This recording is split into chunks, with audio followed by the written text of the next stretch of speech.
നിലക്കടല അഥവാ കപ്പലണ്ടി ഇഷ്ടപ്പെടാത്ത മലയാളികൾ കുറവാണല്ലേ. നമ്മൾ സാധാരണ ഒരു ഇടയ്ക്കുള്ള ഭക്ഷണമായിട്ട് അല്ലെങ്കിൽ ഒരു നേരം നമ്മൾ വളരെ റിലാക്സ് ചെയ്തിരിക്കുന്ന സമയത്ത് കഴിക്കാൻ ഇഷ്ടപ്പെടുന്ന ഭക്ഷണമായിട്ടും എല്ലാം നിലക്കടല ഉപയോഗിക്കുന്നവരുണ്ട്. എന്നാൽ അതിനെല്ലാം ഉപരിയായിട്ട് നമുക്ക് ആരോഗ്യ ഗുണങ്ങൾ ഏറെ നൽകുന്ന ഒരു മികച്ച ഭക്ഷണമായിട്ടും ഒരു നേരത്തെ ഭക്ഷണമായിട്ടും നിലക്കടല ഉപയോഗിക്കാം. എങ്ങനെയെന്ന് പറഞ്ഞുതരാം.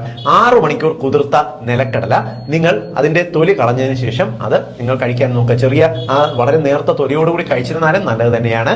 കുതിർത്ത നിലക്കടലയുടെ ഗുണങ്ങൾ മനസ്സിലാക്കുമ്പോൾ നിങ്ങൾക്കത് മനസ്സിലാവും. പ്രധാനമായിട്ടും നിലക്കടല കുതിർക്കുന്ന സമയത്ത് ഇതിനകത്ത് അടങ്ങിയിട്ടുള്ള ഫൈറ്റിക് ആസിഡ് എന്ന് പറയുന്ന ഒരു രാസവസ്തു പൂർണ്ണമായും വെള്ളത്തിൽ അലിഞ്ഞ് നഷ്ടപ്പെടും.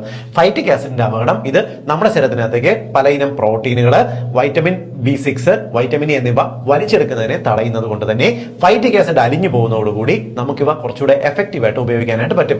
ഈ നിലക്കടലയ്ക്കകത്ത് അടങ്ങിയിട്ടുള്ള മെഗ്നീഷ്യം, സിങ്ക് പോലുള്ളവയെ ശരീരത്തിന് എഫക്റ്റീവായിട്ട് വലിച്ചെടുക്കാനായിട്ട് സാധിക്കും. മാത്രമല്ല കുതിർത്ത നിലക്കടലയ്ക്കകത്ത് ധാരാളം ഹൈഡ്രേഷൻ അടങ്ങിയിട്ടുണ്ട്, നിറയെ ഫൈബറുകൾ അടങ്ങിയിട്ടുണ്ട്, omega-3 ഫാറ്റി ആസിഡ് ഉള്ളത് കൊണ്ട് തന്നെ ഇത് നമ്മുടെ ശരീരത്തിലുള്ള ചീത്ത കൊളസ്ട്രോളിനെ കുറച്ച് ഗുഡ് കൊളസ്ട്രോളിനെ വർദ്ധിപ്പിക്കുന്നതിന് സഹായിക്കും. വളരെ ചെറിയൊരളവിൽ omega-3 ഫാറ്റി ആസിഡും ഈ നിലക്കടലയ്ക്കകത്ത് അടങ്ങിയിട്ടുണ്ട്. മാത്രമല്ല ഇതിന്റെ ഗ്ലൈസെമിക് ഇൻഡെക്സ് വാല്യൂ കുറവായതുകൊണ്ട് തന്നെ പ്രമേഹ രോഗമുള്ളവർക്കും അമിതവണ്ണമുള്ളവർക്കും കുറച്ച് കഴിച്ചാൽ തന്നെ വയർ പെട്ടെന്ന് നിറയും എന്നുള്ളത് കൊണ്ട് രക്തത്തിൽ ഷുഗർ ലെവൽ കൺട്രോൾ ചെയ്യുന്നതിനും ഇത് ഉപകാരപ്പെടും. 100 ഗ്രാം നിലക്കടലയ്ക്കകത്ത് ഏകദേശം 26 ഗ്രാമാണ് പ്രോട്ടീൻ അടങ്ങിയിട്ടുള്ളത്.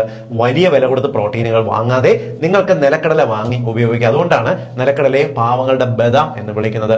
ഇത്രയും ഗുണങ്ങളുള്ള നിലക്കടല കൊച്ചു കുട്ടികൾക്ക് വരെ നിങ്ങൾ ഒരു 6 മണിക്കൂർ കുതിർത്തതിന് ശേഷം നൽകി നോക്കി ഏത് പ്രായത്തിലുള്ളവർക്കും കഴിക്കാം. ഗുണകരമാണ്.